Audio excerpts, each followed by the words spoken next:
지난 구정 때 이제 제가 차를 몰고 부산에 가면서 차 안에서 들은 시입니다. 정확한 시의 제목과 내용을 알아봤지만 잘 찾기 어려웠습니다. 제가 기억한 대로 한번 소개를 해봅니다. 한 조개를 바다에서 발견했다. 조개 귀에 대고 들으니까 소리가 너무 좋아서 집으로 가져왔다. 근데 집에서 들어보니 그 소리는 바다에서 듣던 소리가 아니었다. 산에 올랐다가 산에 새 지저귀는 소리가 또 너무 좋았다. 그래서 그 새를 어렵게 잡아서 집에 가져와서 세상에 넣었다. 그 새 소리가 세상에서 들리는데 산에서 들리던 그 소리는 아니었다. 많은 여성이 있었 가운데 눈에 띄는 여성이 있었고 그래서 그 여성에게 사랑을 고백해서 아내로 삼았다. 그런데 집에 와서 보니 그 여성은 그 가운데 있는 여성이 아니었다. 소리는 같지만 왜 그럴까요? 소리는 같지만 바닷가에 있어서 소리가 특별한 거였습니다. 소리 하나만 가지고는 안 된다는 겁니다. 파도와 함께 있어야지 조개의 소리가 더 빛난다는 겁니다. 새 지저귀도 마찬가지라는 거죠. 하늘과 숲과 어울렸기 때문에 새 지저귀는 소리가 더 아름답게 들립니다. 여성도 마찬가지입니다. 많은 여성이 가운데 있었기 때문에 그 여성 속에서 아름다운 빛나지 혼자로는 안 된다는 겁니다.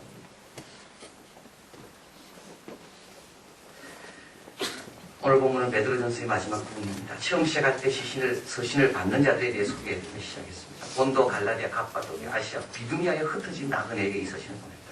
그러나 이 서신을 마칠 때는 이 서신을 보낸 자, 누가 쓰고 있는 자에 대해 소개하고 바벨론에 있는 교회, 서신을 적고 있는 실로아노, 그리고 베드로와 함께 인사하는 마가. 그래서 처음 시작할 때는 받는 사람이 누군가를 소개하고 있다면 이제 마지막 부분, 인사하는 부분, 마지막 결론 부분에 와서는 누가 이 서신을 적고 있는가에 대해서 소개하고 있습니다.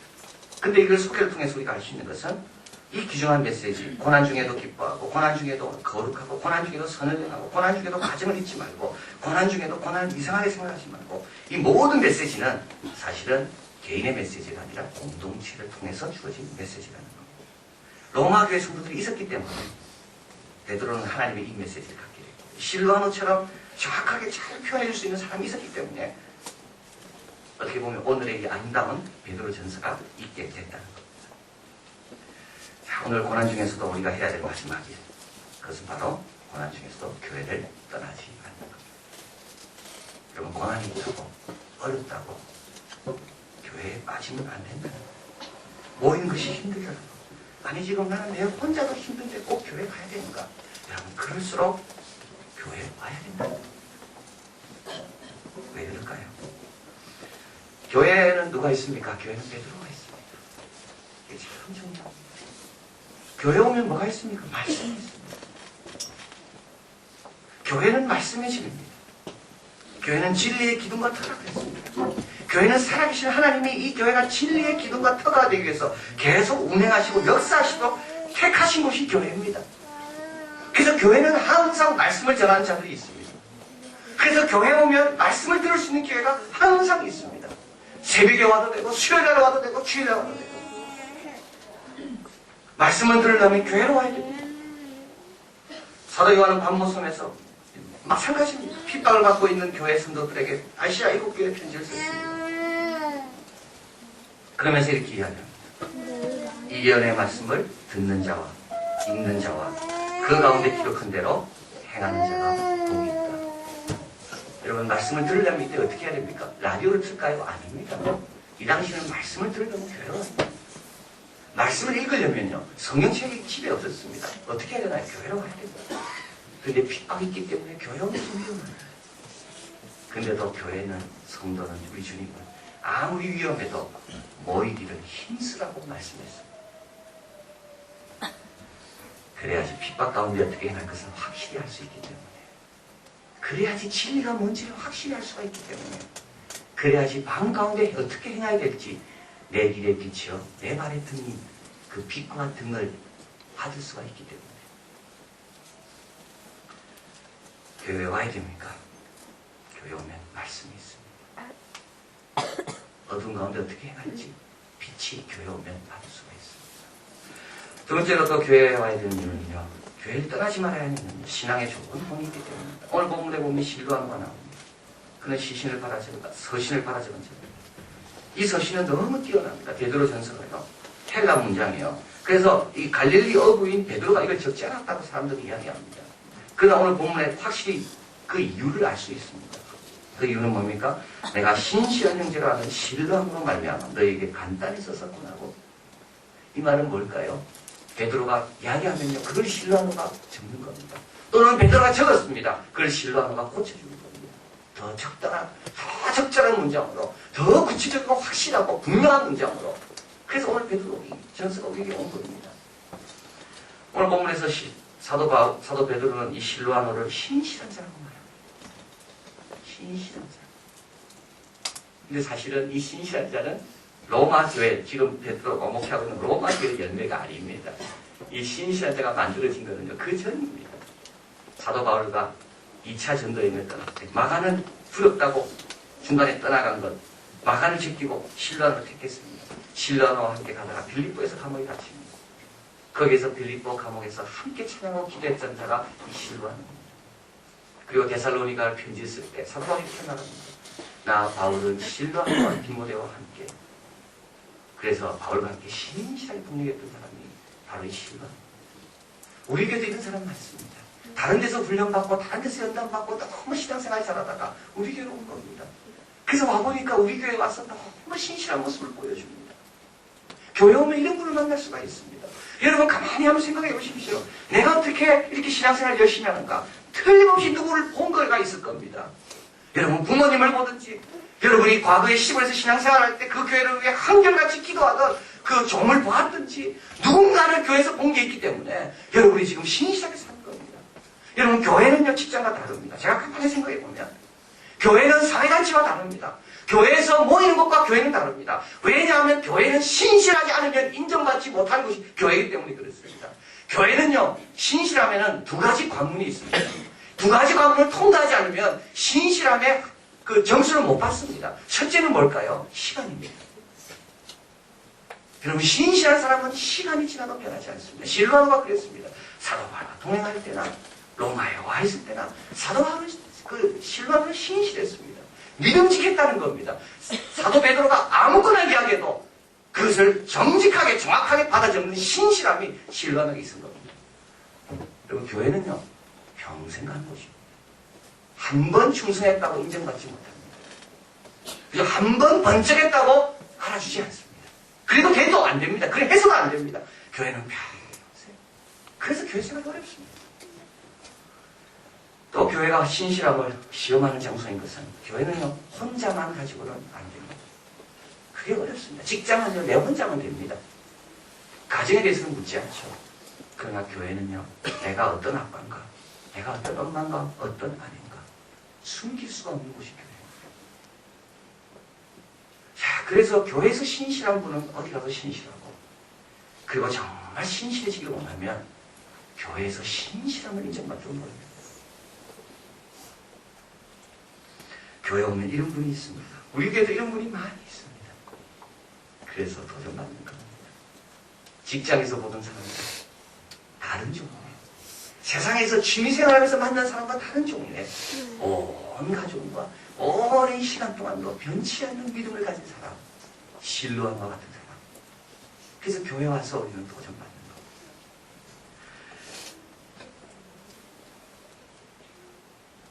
세 번째로 또 교회를 떠나지 말아야 되는 이유는요, 주님이 원하는 일을 할 수 있기 때문에 그렇습니다. 오늘 본문에 한번 가보겠습니다. 13절 같이 읽을까요? 함께 택하심을 입은 바벨론에 있는 교회가 너에게 문안하고 내 아들 말하도 그럽니다.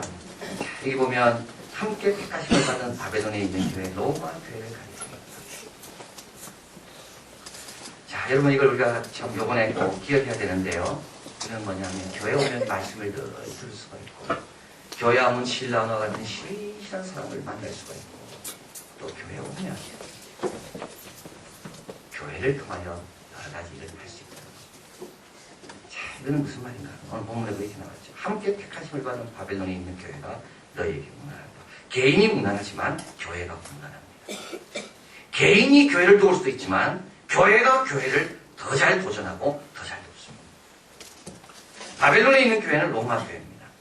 핍박이 어디서부터 출발했습니까? 로마부터 출발했습니다. 어떻게 보면 지금 바벨론에 있는 교회가 제일 어려운 교회입니다. 그런데 제일 어려운 형편에 있는 교회가 오히려 덜 어려운 교회를 향해서 문안하고 격려해주고 기도해주고, 그러니까 갑바도기아, 본도, 갈라디아에 있는 교회가 도전을 갖는 겁니다. 야, 네로 황제 바로 옆에 있는 로마에 있는 교회도 저렇게 믿음을 이겨나가는데 우리가 참 부끄럽구나. 더 열심히 신앙생활을 해야겠다. 여러분, 교회는요, 교회를 섬깁니다. 이게 참 중요한 겁니다. 그래서 이 땅에 좋은 교회가 많아야 되는 이유는 주님의 몸된, 주님의 피로 사신 교회들을 제대로 섬기기 위해서 좋은 교회가 필요한 겁니다. 이번에 미국 가서 제가 집회할 때 깨달은 게 바로 그겁니다. 시차도 적응이 안 됐고, 날씨도 추웠고, 몸도 안 좋았고, 근데 준비한 대로 열심히 복음을 전했지만, 말씀을 전했지만, 교인들이 이 말씀을 좋아할까, 참 느껴지지 않았습니다.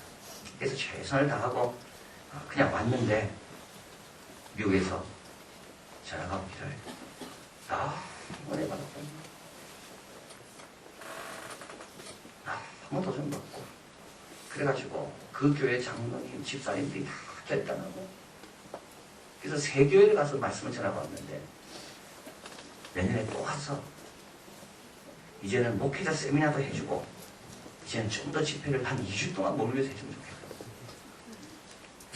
제가 가만히 생각해 봤습니다. 이분들에게 뭐가 도전됐을까? 뭐가 도전됐을까요? 우리 교회 이야기입니다. 우리 교회 이야기. 그 교회를 살리는 건요, 교회입니다. 저는 그걸 느꼈습니다. 그 교회를 살리는 건 탁월한 성도가 아닙니다. 탁월한 성도는 탁월한 성도를 살리는 거예요. 교회를 살리는 건 교회입니다.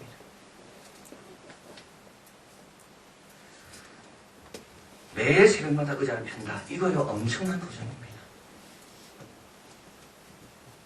새벽기도 나은 것도 어려운데, 근데 우리는 아무것도 아닌데, 우리 교회 성도들은 예배가 끝나면 의자를 자기가 다 정리합니다. 이거 엄청난 도전입니다. 우리 교회 학교는 회식비가 없습니다. 다 봉사자가 스스로 자기 돈으로 먹지, 절대 아이들에게 줄 것, 아이들을 위해 예상 책정된 거 가지고 자기들이 교사들이 먹지 않습니다. 엄청난 도전입니다. 찬양팀의 핵심 멤버는 1부부터 3부까지 다 씁니다. 우리 찬양팀은 1부보다 2부가 많고 2부보다 3부가 많습니다. 이렇게 이야기하면 도전받아요. 왜냐하면 한 번 오면 안 가니까요. 인재 양성, 엄청난 도전입니다. 왜냐하면 큰 교회가 이걸 하면 도전이 아닙니다. 시설이 좋은 교회가 이걸 하면 도전이 아닙니다. 시설이 없잖아요. 임대한 곳이잖아요. 블라인드를 내려서 교실을 만들어서 아이들을 가르치잖아요. 근데요, 이런 말씀을 들을 때 그 교회가 도전받는 이유는 자기들도 할 수 있다는 생각이 들기 때문에 그렇습니다. 자기들도 충분히 할 수 있는 거구나. 그걸 하면 되는구나라는 생각이 들기 때문에 그렇습니다. 교회는요, 누가 살립니까? 교회가 살립니다. 한국 교회를 누가 살릴까요? 일본 교회가 살릴 수가 있고요. 일본 교회는 한국 교회가 살리고요. 미국 교회는 감비아에 있는 교회가 살리는 겁니다. 교회가 중요한 이유가 바로 여기 있습니다. 내뿐만 아니라 주님이 피로 사신 세계에 흩어져 있는 모든 교회들이 우리 교회를 통하여 복을 받고 유익을 얻을 수 있기 때문에, 환란에 있는 성도들의 교회를 누가 돕습니까? 환란 가운데 견딘 교회가 돕는 겁니다. 그래서 오늘 보면 이렇게 이야기합니다. 함께 택하심을 받은 바벨론에 있는 교회, 모든 교회는 함께 택하심을 받은 귀한 교회입니다. 여러분, 교회를 좀 소중하게 여기시기 바랍니다. 우리 교회를 통하여 주님께서 고난 가운데, 고민 가운데, 힘든 가운데 있는 교회를 얼마나 위로하기 원하시는지, 또 이 세상에 있는 모든 교회들을 우리 하나님께서 그렇게 쓰기를 원하신 거예요. 우리가 알고 열심히 교회를 기도해야 되고, 교회를 잘 섬겨야 됩니다. 자, 그래서 하나님의 이런 계획이 있는데 고난이 왔다고 교회를 떠나면 됩니까? 하나님의 이런 특별한 말씀이 늘 나를 향해 기다리고 있는데 고난이 왔다고 교회를 떠나면 됩니까? 교회 안에 나를 위해 신앙이 좋은 모범들을 하나님께서 오랜 기간 동안 연단 과정 가운데 세워놓은 분들이 이 안에 숨어 있는데, 많이 있는데 힘들다고 교회를 떠나면 됩니까? 자, 이렇게 교회적으로 봉사하고 신실한 자들을 만나다 보면, 말씀을 늘 듣다 보면 어떻게 됩니까? 교회와 함께 나의 수준이 높아집니다. 교회와 함께 내가 어느덧 달라집니다. 교회 생활을 하다 보면요, 훈련도 받고 연단도 받고 말씀을 듣다 보면서 또 실패하면서 넘어지면서 다시 위로받고 다시 격려받고 다시 일어나면서 이 과정을 쫙 겪으면서 시간을 통해서 어떻게 되나요? 교회와 함께 내가 더 높이 오른다는 겁니다. 우리 전도사님들이 들었어요. 며칠 전 새벽에 오빠와 동생이 저 밖에서 싸웠다고 서로 울고, 근데 새벽이니까 얼마나 서로 피곤하겠어요. 또 신경이 예민해 있고, 근데 서로 건드리다 보니까 이 싸움이 나거든요. 울면서 엄마가 이렇게 이야기했다. 너 이래 싸우면 내일부터 새벽에도 안 데리고 온다. 그러니까 싸움은 끝이더라는 거예요. 얼마나 강한 자인지 내가 모르겠어요. 새벽에도 오고 싶어서 새벽에도 안 데리고 올까봐 안 싸우는 겁니다. 거꾸로죠. 그래서 거꾸로입니다. 야, 참 어떻게 이렇게 됐습니까? 교회와 함께 이렇게 됩니다. 교회 생활을 함께 하다 보니까 우리가 아이들이 이렇게 강해진 겁니다. 여러분 고등학생들 교복 입고 같이 공부학교 간다 그러면 자, 강해진 겁니다. 교회와 함께 이렇게 높이 올라가는 겁니다.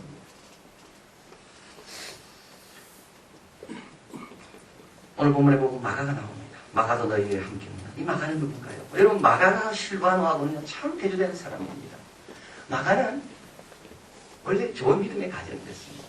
그래서 마가복음에 보면 예수님께서 잡히실 때 한 청년이 벗은 몸으로 이불을 뒤집어 쓰고 도망간다는 구절이 나옵니다. 이게 마가입니다. 마가는 그때부터 어려서부터 주님을 쭉 보면서 마가 다락방에서 모였다 이 말이 있죠. 이게 자기 주입니다. 이게 좋은 가진 사람인데 마가의 약점이 하나 있다면 마가는 고난을 견딜 수 없는 약점입니다. 그래서 사도 베드로와 함께 사도 바울과 함께 1차 전도여행을 떠나다 중간에 돌아오는데 너무 힘들었기 때문에 2차 전도여행을 떠날 때요 사도 바울을 안 데리고 갑니다. 그 대신 누굴 실로암으로 데려가는 거예요. 근데 여기서 만난 겁니다. 자, 마가가 많이 부족한 겁니다. 아, 저렇게 고난받고도 저렇게 아름답게 쓰임받구나. 고난이 나는 끝인 줄 알았는데 저렇게 하나님께서 또 로마에 와서도 또 실로암을 또 사용하시는구나 하나님이. 그리고 베드로의 말씀을 듣습니다. 예수님의 고난에 대한 말씀을 듣습니다. 다시 듣습니다. 자기가 봤던 걸 생각하면 다시 듣습니다. 그래서 베드로가 말한 것을 기초로 해서 마가복음을 적습니다. 마가복음은요, 고난에 대해서 너무 많이 말하고 있습니다. 그 과정 가운데 마가가 함께 높이 올라간다는 것. 이제는 고난도 무섭지 않다. 혼자 힘으로 된 게 아니라요. 공동체와 함께 높이 올라간다는 것. 에베레스트 산 1953년 뉴질랜드 에드먼드 힐러리가 텐징 노르가이와 함께 올랐던 산입니다. 그 뒤로부터 이제 정상 에베레스트 정상이 사람들에서 정복되기 시작합니다. 우리나라는 1977년도에 고상돈 우리 산악인 처음 올랐고요. 그 10년 동안 한 번도 오른 적이 없습니다. 그러다가 1987년 10년 후에 허영호 우리 산악인이 오르게 됩니다. 근데 그 다음부터는요 오르는 숫자가 많아집니다. 그리고 지금도 그렇답니다. 지금도 갈수록 이제는 정상 정복이 그렇게 불가능한 것이 아니고 암 환자들도 오를 수가 있고 70대 할아버지도 오를 수 있고 이제는 누구나 나도 에베레스트 정상을 정복하러 간다라고 말할 수 있게 됐다는 거죠. 왜 그럴까요? 중요한 이유가 있는데요. 그는 베이스 캠프가 위로 이동했다는 거예요. 처음에는 해발 3,000m가 베이스 캠프였습니다. 3,000에서 8,000까지 올라가는 건 그건 불가능합니다. 너무 어렵습니다. 특정인만 가는 겁니다. 그런데 베이스 캠프가 점점점 올라가서 지금은 한 5,000에서 6,000 사이에 베이스 캠프가 쳐진다는 겁니다. 거기서 8,000까지는 쉽습니다. 교회와 함께 베이스 캠프가 오르다 보면 어떻게 됩니까? 주님이 원하는 십자가까지는 쉬워지는 겁니다. 아무도 없을 때는 너무 어렵지만 혼자 가려고 하면 그러나 나도 모르게 교회와 함께 점점 오르다 보면 정상에 오르는 것이 쉬워지는 겁니다. 왜 그럴까? 이렇게 베이스 캠프는 그럼 왜 올라갈까요? 베이스 캠프는 왜 올라갈까요? 이렇게 베이스 캠프가 높아질 수 있었던 이유는 등정을 통해 얻어낸 체험들의 결과를 공유했기 때문이에요. 이건 공동체입니다. 등정을 통해서 정복하면서 얻은 체험들을 혼자 갖고 있지 않고 공유하다 보니까 그렇게 되는구나. 점점 베이스 캠프가 올라지고 더 많은 사람이 정상에 오르게 됐다는 겁니다. 공동체와 함께 여러분의 자녀도 올라갈 겁니다. 우리 교회와 함께 여러분의 남편도 올라갈 것이고 우리 교회와 함께 내 자신도 마가처럼 높이 올라가게 될 겁니다. 교회를 떠나지 말아야 되는 겁니다. 그래서 교회를 왜 기도해야 되는 겁니다. 교회가 더 높이 오를 때 나도 함께 오를수록 그에 편승할 수 있도록 기회를 놓치면 안 된다는 겁니다. 아프리카 한 숙당 저번에 한 말씀드렸습니다. 혼자 가는 것이 쉬울 수가 있습니다. 그러나 오래 못 갑니다. 혼자 가는 것이 빠를 수가 있지만 멀리 못 갑니다. 혼자 가는 것이 간단할 수가 있습니다. 그러나 깊게는 못 갑니다. 십자가 앞에서 제 아들은 이 예수님이 세우는 공동체에 다 떠납니다. 무슨 공동체예요? 더 위험한데. 그러나 공동체를 떠나면서 주님이라는 믿음도 사랑도 충성도 오래가지 못했습니다. 다시 주님께서 공동체를 부활하신다면 무엇입니다? 제자들은요, 이제는 떠나지 않습니다. 이제는 다시는 공동체를 떠나지 않습니다. 한 번 경험한 이후로는 이들은 공동체를 소중하게 여기고 핍박으로 흩어지더라도 그곳에 또다시 교회를 세우고. 왜요? 이 교회의 머리는 우리 예수님입니까? 우리는 누군데요? 주님의 몸입니까? 여러분, 이제부터 주님 오실 때까지 주님께서 우리를 뭘 남겨주셨나요? 교회를 우리에게 선물로 주셨습니다. 교회와 함께 높이 올라가고 우리 교회 생활을 통하여 주님이 사랑하는 몸된 다른 교회들이 도전받고 하나님께 영광 돌리는 귀한 우리 이한교회 그런 성도들, 신실한 종들 다 되시길 진심으로 바랍니다. 기도하겠습니다.